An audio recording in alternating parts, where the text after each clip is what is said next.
মায়াপুরের একটি নতুন কটেজ এরিয়ায় চলে এসেছি, যেখান থেকে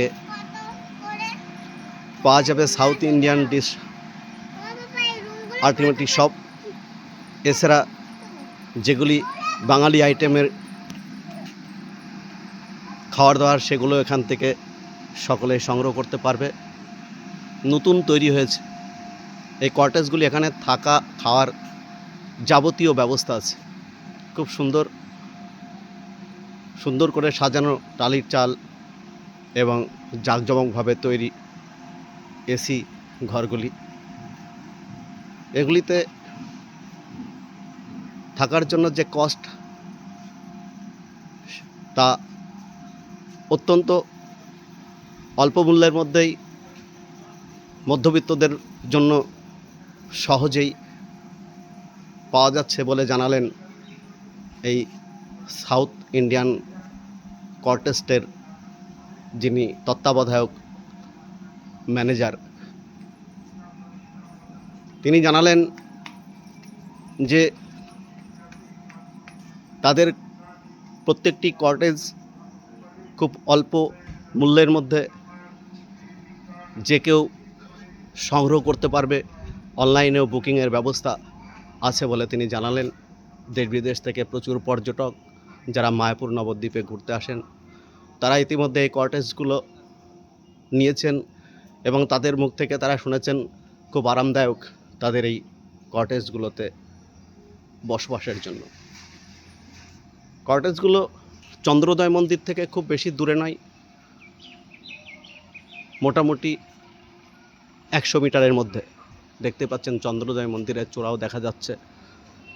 এই কটেজ এরিয়াতে অনেকগুলি রেস্টুরেন্ট আছে, যে রেস্টুরেন্টে খাবারের মূল্যও যথেষ্ট কম।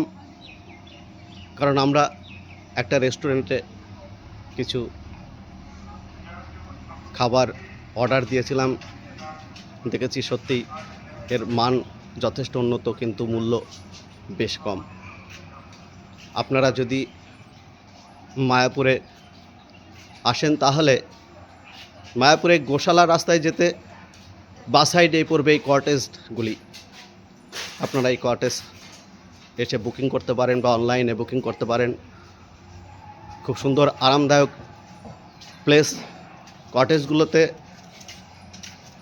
যারা আছেন তারা জানালেন যে এখানে খুব তারা আরামে ছিলেন। প্রত্যেকটি কটেজে এসি আছে এবং এসি থাকা সত্ত্বেও কটেজের যে ভাড়া তা অত্যন্ত কম।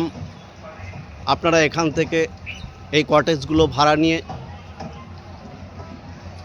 এখান থেকে মায়াপুর, নবদ্বীপ এবং বিভিন্ন দর্শনীয় স্থানগুলো পরিদর্শন করতে পারেন। আমি আমার ভিডিওতে মালিকের অনুমতি নিয়ে এই কটেজের একটু ভিডিও করে আপনাদের কাছে পৌঁছে দিলাম। কটেজগুলো খুবই সুন্দর, অত্যন্ত জাঁকজমকপূর্ণ, একটু ইংল্যান্ডের আইটেমে তৈরি। প্রত্যেকটাতেই টালির চালা ব্যবহার করা হয়েছে। ঘরগুলি এসি থাকা সত্ত্বেও টালির চালাতে আরও যে এসির আরামদায়ক এবং মজাদার পরিবেশ আরও ভালোভাবে তৈরি করে দেয়। খুব সুন্দর। এখানে আপনারা যদি আসেন তাহলে অবশ্যই এসে কটেজের রুমগুলি ভাড়া নিতে পারেন।